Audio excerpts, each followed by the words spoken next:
ہاں وہ زہرا تھی۔ پہل تو مجھے یہ لگا کہ میں دیوانگی کی اس سطح تک پہنچ گیا ہوں جہاں انسان جاگتی آنکھوں سے بھی سپنے دیکھنے لگتا ہے، لیکن جب میں نے زہرا کے پیچھے اس کی ماں اور ڈرائیور کو بھی دروازے سے اندر داخل ہوتے دیکھا تو مجھے اپنی نظروں پر یقین آ ہی گیا۔ لیکن وہ رات کے اس پہر یہاں اس ویرانے میں کیا کر رہی تھی؟ اور رات بھی کہاں، اب تو سحر قریب تھی۔ زہرا کی حالت کافی ابتر تھی۔ میں نے آج تک اسے پورے یا آدھے نقاب کے بغیر گھر سے باہر نکلتے ہوئے نہیں دیکھا تھا، لیکن آج اس کا مہتاب چہرہ بے نقاب تھا اور غزال آنکھوں تلے پڑے حلقے اس بات کی نشاندہی کر رہے تھے کہ وہ کئی دنوں سے نہیں سوئی۔ پر اس وقت وہ اس قدر پریشان نظر آ رہی تھی کہ میرے منہ سے گھبراہٹ میں صرف 2 لفظ ہی نکل پائے۔ آپ یہاں؟ زہرا سے پہلے اس کی والدہ بول اٹھیں۔ معاف کرنا بیٹا، ہمیں اس وقت اس طرح یہاں نہیں آنا چاہیے تھا، لیکن وہ کہتے ہیں نا، اولاد ضرور ہو پر اکلوتی نہ ہو۔ بس اسی اکلوتی اولاد کے پیار کی وجہ سے ہم بھی یوں در در بھٹک رہے ہیں۔ مجھے ان کی بات سمجھ میں نہیں آئی، لیکن میں نے اخلاقی فرض نبھایا۔ کہا آپ حکم کریں، میں کیا مدد کر سکتا ہوں؟ اس بار بولنے میں زہرا نے پہل کی۔ اس کی نظریں جھکی اور پلکیں لرز رہی تھیں۔ بولی میں نے انہیں آس پاس کی تمام درگاہوں میں بہت تلاش کیا ہے، لیکن ان کا کچھ پتہ نہیں چلا۔ کیا آپ مجھے ان کا پتہ دے سکتے ہیں؟ میں آپ کا یہ احسان زندگی بھر نہیں بھولوں گی۔ زہرا نے بات ختم کر کے نگاہ اٹھائی۔ میں اس کے کامتے لب دیکھ رہا تھا۔ ہماری نظریں ملیں اور میرے دل کا بچا کچا تنکوں کا آشیانہ بھی ایک ہی پل میں جل کر خاکستر ہو گیا۔ عموماً شعراء نظر سے نظر کے رشتے کو بہت موضوع گفتگو بناتے ہیں، لیکن نظر سے نظر کی التجا کو جس قدر تفصیل سے اس وقت میں بیان کر سکتا تھا، شاید کوئی اور نہیں۔ اسے تقدیر کا ستم نہ کہیں تو اور کیا کہ صدیوں کے بعد محبوب در پر آیا بھی تو صرف رقیب کا پتہ لینے۔ سچ پوچھیں تو اس وقت مجھے عبداللہ کی قسمت پر بے حد رشک آیا۔ وہ نظروں سے اوجھل ہو کر بھی اس نازنین کے کتنا قریب تھا، اور میں اس کی گھائل نگاہ کے سامنے ہوتے ہوئے بھی کس قدر اوجھل۔ شاید وہ میری نظر کی شکایت کو بھانپ گئی تھی۔ تبھی اس نے پھر سے پلکوں کا پردہ گرا دیا۔ ابھی 1 دن پہلے ہی اتفاق سے مجھے عبداللہ کا پہلا خط ملا تھا جو اس نے اپنی نئی منزل پر پہنچ کر مجھے لکھا تھا۔ عبداللہ اس وقت یہاں سے تقریباً 300 کلومیٹر کی دوری پر کسی اور درگاہ میں تعینات تھا۔ کاش اس پری رخ نے مجھ سے میری جان مانگی ہوتی، پر مانگا بھی تو کیا، رقیب کا پتہ۔ بہرحال حکم کی تعمیل پھر بھی میرا فرض ہی ٹھہرا۔ میں نے کہا آپ یہیں رکیے۔ میں جلدی سے اپنے حجرے کی جانب بڑھ گیا۔ عبداللہ کا خط نکال کر ایک طرف رکھا اور لفافہ لا کر زہرا کے ہاتھ میں تھما دیا۔ کہا کل مجھے اس کا خط ملا، لفافے کے پیچھے عبداللہ کا پتہ موجود ہے۔ زہرا کی بے چین انگلیوں نے کچھ ایسی تیزی سے لفافے کو ٹٹولا جیسے شدید پیاس کے عالم میں مرتا ہوا کوئی شخص پانی کا آخری بچا ہوا گھونٹ پینے کے لیے پیالہ پکڑنے کی صحیح کرتا ہے۔ اس کا بس چلتا تو شاید لفافے میں لکھے حروف کو بھی نظر سے پی جاتی۔ اب کی بار اس نے نظریں اٹھائیں تو اس کی نگاہ میں پہلی مرتبہ میرے لیے کچھ نرمی اور ممنونیت سی تھی۔ بولی میرے پاس الفاظ نہیں ہیں، پھر بھی آپ کا بہت بہت شکریہ۔ کاش میں اس قابل ہوتی کہ آپ کے احسان کا یہ قرض کسی بھی طور اتار پاتی۔ زہرا بات ختم کر کے چل دی اور میں اس بھکاری کی طرح کھڑا رہ گیا جس سے اس کی دن بھر کی بھیک بھی کوئی لٹیرا چھین لے جائے۔ زہرا کی ماں نے واپسی کے لیے قدم بڑھائے اور پھر نہ جانے کیا سوچ کر میری جانب پلٹ آئیں۔ ان کی آنکھیں بھیگ رہی تھیں۔ بولی اگر زہرا کے ابا کسی کاروباری دورے پر ملک سے باہر نہ گئے ہوتے تو شاید اپنی بدنصیب بیٹی کی چاہت بھی مجھے یوں آدھی رات کو اپنی دہلیز پھلانگنے پر مجبور نہیں کر سکتی تھی۔ مگر بیٹا وہ تو سوال ہی ہے، اپنے دیوانے پن میں یہاں تک چلی آئی، تم نے اسے پتا کیوں دے دیا؟ تم چھپا بھی تو سکتے تھے۔ وہ کہتے کہتے چپ سی ہو گئیں، لیکن میں ان کا اشارہ سمجھ چکا تھا۔ میں نے کہا ایک سوالی کسی دوسرے سوالی کی التجا بھلا کب ٹال سکتا ہے؟ ہم دونوں کی اذیت مشترکہ ہے۔ ہاں فرق بس اتنا ہے کہ انہیں کوئی پتہ بتانے والا تو میسر ہے، جبکہ میری تقدیر اس معاملے میں بھی کھوٹی ہے۔ وہ کچھ دیر تک میرے چہرے پر لکھی نہ جانے ضبط کی کون سی تحریر پڑھتی رہیں، پھر بولی میرا اپنی دعاؤں سے بھروسہ اٹھے عرصہ ہو گیا ہے، لیکن پھر بھی اگر کوئی ایک آخری دعا قدرت نے قبولیت کے لیے باقی رکھ چھوڑی ہے تو میں اسے تمہارے نام کرتی ہوں۔ کاش میرے نصیب میں تمہاری فرزندی لکھی ہو، جیتے رہو۔ ان کی آنکھیں چھلک پڑیں اور پھر ان سے رکا نہ گیا۔ میرے سر پر ہاتھ پھیر کر دعا دیتے ہوئے تیزی سے آگے بڑھ گئیں۔ زہرا ڈرائیور کے ساتھ پہلے ہی درگاہ سے نکل چکی تھی۔ میں اسی طرح تنہا، بےکس اور لاچار سا درگاہ کے صحن میں کھڑا رہ گیا۔ مجھے اپنے آس پاس ہزاروں آندھیوں کا شور محسوس ہو رہا تھا۔ نہ جانے لوگ دیوانوں پر ترس کیوں کھاتے ہیں۔ پاگل پن تو ایک نعمت ہے۔ بد نصیب تو مجھ جیسے ہوش والے ہوتے ہیں جو ان اذیتناک لمحوں کا عذاب جھیلنے کے لیے ہوش و حواس میں رہتے ہیں۔ جب فجر کی اذانیں ختم ہوئیں تب بھی میں وہیں اسی جگہ گمسم سے کھڑا تھا۔ اتنے میں مولوی خضر کا پیغامبر بھی آ کر نماز کھڑی ہونے کی اطلاع دے کر جا چکا تھا۔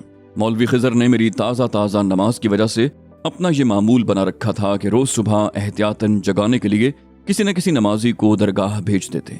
उस दिन मेरा दिल नमाज पढ़ने पर भी माइल नहीं था, लेकिन जब तीसरी मर्तबा मस्जिद से मेरा बुलावा आया तो बादिल नखास्ता मस्जिद की जानिब चल पड़ा।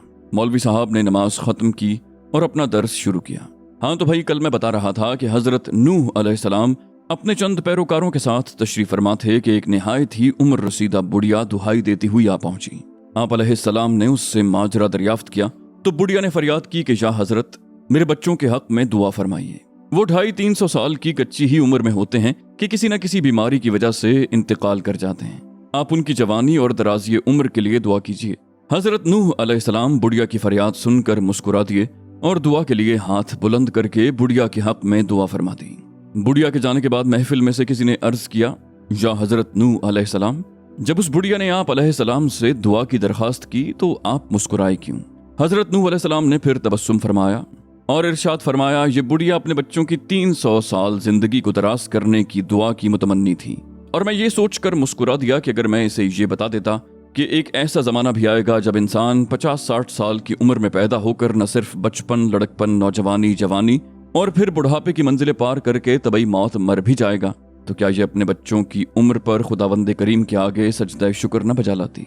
सारी महफिल अंगुश्त बदनदार रह गई। किसी ने पूछा, या हजरत, क्या वाकई कोई ऐसा जमाना भी आएगा जब इंसान इतनी मुख्तसर उम्र में पैदाइश के बाद बूढ़ा होकर मर जाएगा? हजरत नूह अलैहिस्सलाम ने जवाब दिया, हाँ, कुर्ब क़यामत के आसपास एक ऐसा वक्त भी आएगा जब इंसान 50-60 साल के मुख्तसर अरसे में पैदाइश से लेकर बुढ़ापे और फिर मौत के तमाम मराहिल तय कर लेगा। सब महफिल बैक ज़बान होकर बोली, बखुदा अगर ऐसा कभी हमारे ज़माने में होता तो हम तो पत्ते बांध कर ही गुजारा कर लेते और सजदे से सर न उठाते कि इतने कम वक्त में घर बार, कारोबार और दीगर कामकाज की तरफ किसी का ध्यान ही कब जाता।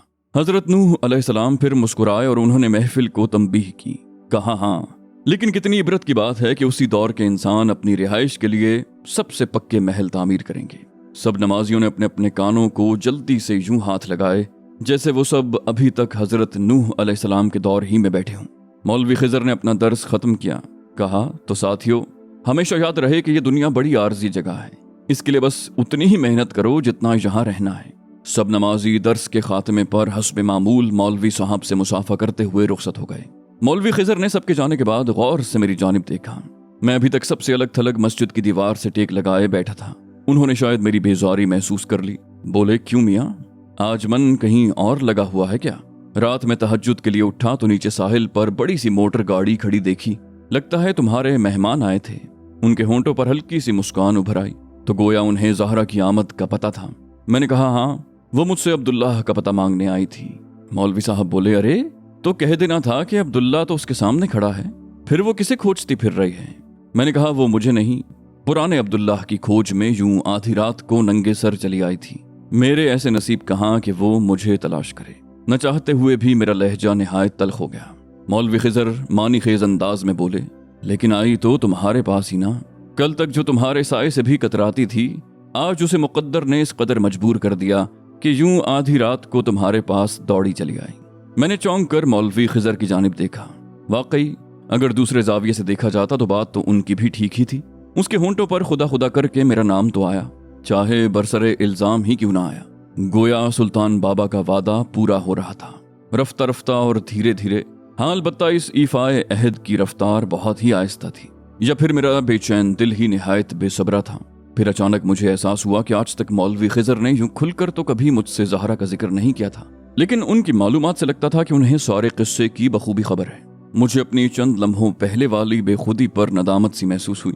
मैंने कहा, तो गोया आप ये भी जानते हैं कि मैं सिर्फ ज़हरा के हुसूल के लिए इस दरगाह तक आया हूँ, लेकिन आपने कभी मुझ पर यह जताया क्यों नहीं? मेरी सोच के दौरान वो हस्बे मामूल अपने हाथ की मज़ेदार सी चाय बना चुके थे। मेरे सवाल पर धीरे से मुस्कुराए। बोले, मियाँ, सब कुछ जताया तो नहीं जाता ना, और फिर वैसे भी ये तुम्हारा ज़ाती मामला था। मैंने सोचा तुमसे कुछ पूछूंगा तो तुम भी दिल में सोचोगे कि बड़े मियाँ सठिया गए हैं। मुझे उनकी बात पर हंसी आ गई। कहा, आप मुझे ऐसा समझते हैं? आपसे एक बात पूछूं, आप बुरा तो नहीं मानेंगे? बोले, नहीं नहीं, जरूर पूछो, तुम मुझे बहुत अजीज हो। मैंने उनकी आंखों में देखा। कहा, आपने कभी किसी से मोहब्बत की है? मेरा सवाल सुनकर उनके चेहरे पर बच्चों की तरह हया का एक गुलाबी रंग आकर गुजर गया। वो हंस पड़े बोले क्या मियाँ, सभी कुछ उगलवा लोगे क्या? मैंने कहा बताएं ना, आपने कभी किसी को चाहा है? और खुदा के लिए जवाब में ये ना कहिएगा कि हाँ की है, फूलों से, मौसम से, समंदर से और इन सब को बनाने वाले से। आप जानते हैं मैं किससे मोहब्बत की बात कर रहा हूँ। मेरे जिद्दी अंदाज पर वो बाकायदा जोर से हंस दिए। मैंने इससे पहले उन्हें यूं हंसते हुए कभी नहीं देखा था। न जाने क्यों उस लम्हे मौलवी खिजर मुझे बहुत अच्छे लगे।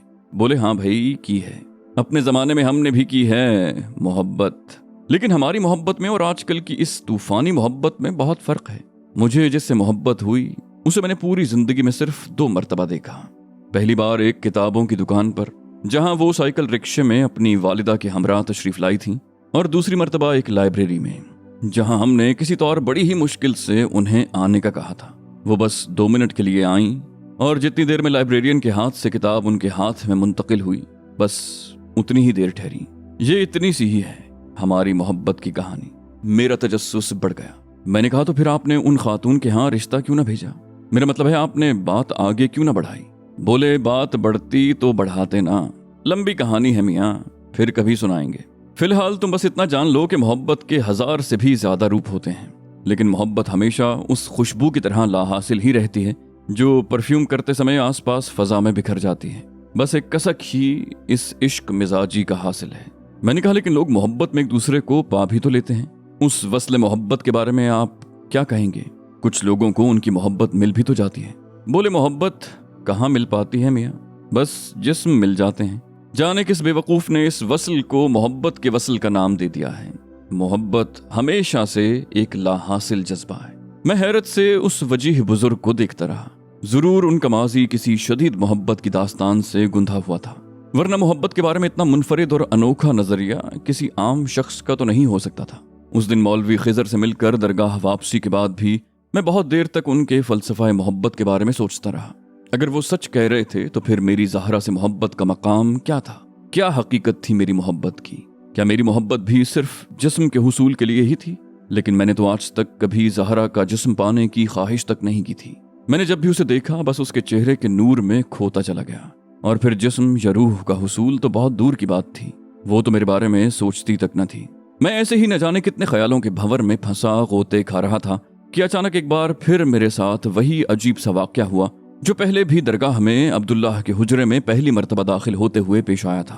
मैं काफी देर से दरगाह के सहन में बैठा तस्बीह की मालाएं पिरो रहा था और अपनी मोहब्बत की हकीकत के बारे में सोच रहा था कि इतने में बाहर से किसी मछेरे की आवाज सुनाई दी। अब्दुल्ला भाई, तस्बीहां बन गई हों तो दे दो, मैं नीचे बाजार की तरफ जा रहा हूँ, दुकान पर छोड़ता जाऊंगा। ये करीम बलोच की आवाज थी। मौलवी खिजर ने उसे खास तौर पर ताकीद कर रखी थी कि जब भी वो जोहर की नमाज अदा करने के बाद नीचे बाजार जाने लगे तो मुझसे भी पूछ लिया करे ताकि मेरा वक्त बच जाए। मैंने वहीं से आवाज लगाई, आया करीम भाई। और उसी लम्हे एकदम मेरे जहन में फिर एक झमाका सा हुआ। मुझे यूं लगा कि करीम पहले भी इसी तरह मुझसे तस्बीह की मालाएं लेने के लिए यूं ही दरगाह के दरवाजे के बाहर खड़े होकर आवाज लगा चुका है और मैंने ठीक इसी जगह बैठे उसे यही जवाब दिया है। और अब जब मैं उसे ये मालाएं देने के लिए बाहर निकलूंगा तो वो मुझे दाहिनी जानिब मुस्कुराता हुआ खड़ा मिलेगा। और फिर हुआ भी यही। मैं भी इसी रोशनी के झमाके के असर में था और जैसे ही मैं बेख्तियार होकर उठा और बाहर निकला तो करीम वहीं खड़ा मुस्कुरा रहा था। हमेशा की तरह ये तमाम एहसास लम्हे भर का था और अगले ही लम्हे में फिर से ज़माना हाल में वापस पहुंच गया। लेकिन इस बार मेरे सर में दर्द की एक शदीद लहर भी उठी थी। मैंने करीम को तो जैसे तैसे फारिग कर दिया, लेकिन फिर खुद मुझसे बहुत देर तक वहां से उठा न गया। आमतौर पर ऐसा सभी के साथ जिंदगी में कभी न कभी जरूर होता है कि हमें किसी वाक़े, बात या मंजर को देखकर चंद लम्हों के लिए एक वक्ती सा एहसास होता है कि हम ये बात बहुत पहले सुन चुके हैं। या इस सवाल का जवाब मुखातिब की जबान से क्या निकलेगा, या फिर पहली मर्तबा का देखा हुआ मंजर भी अपनी तमाम तर जुज़ियात के साथ कुछ ऐसा दिखाई देता है जैसे हम पहले भी इस मकाम से गुजर चुके हों। लेकिन मेरे साथ इस दरगाह में आने के बाद से लेकर अब तक सिर्फ एक महीने में तीसरी या चौथी मर्तबा ये वाक़या इस तवातुर के साथ पेश आ रहा था कि मैं खुद भी सोचने पर मजबूर हो गया कि आखिर ये कैसा असरार है। असर की नमाज के बाद जैसे ही मस्जिद नमाजियों से खाली हुई, मैंने तमाम वाक़या पूरी तफसील के साथ मौलवी खिजर के सामने पेश कर दिया। लेकिन मुझे ये देखकर बेहद हैरत हुई कि खिलाफ मामूल मौलवी खिजर ने मेरे तमाम सवालात के जवाब में बात टालने की कोशिश करते हुए सिर्फ इतना कहा, रहने दो मियाँ, बड़ी तफसील तलब बातें हैं, वक्त आने पर तुम्हें सब पता चल जाएगा। मैंने इसरार किया, कहा आखिर ऐसा भी क्या राज है पहले मैंने अब्दुल्ला से भी जब इस बात का जिक्र किया था तब उसने भी कुछ ऐसा ही गोलमोल सा जवाब दिया था। मेरा सर दर्द से फट जाएगा। मैं आपसे इल्तिजा करता हूं कि मेरी ये उलझन दूर कर दें, चाहे इस राज के अफशा होने से मेरा कितना ही नुकसान क्यों ना होता हो। उन्होंने एक लंबा सा सांस लिया, बोले बहुत जल्दबाज हो, बेहतर होता कि मुनासिब वक्त का इंतजार करते।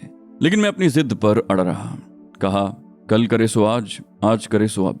मौलवी खिजर ने मुझ पर एक गहरी नजर डाली, बोले ठीक है, यूं लगता है जैसे तुम्हारी तरबियत का वक्त आ गया।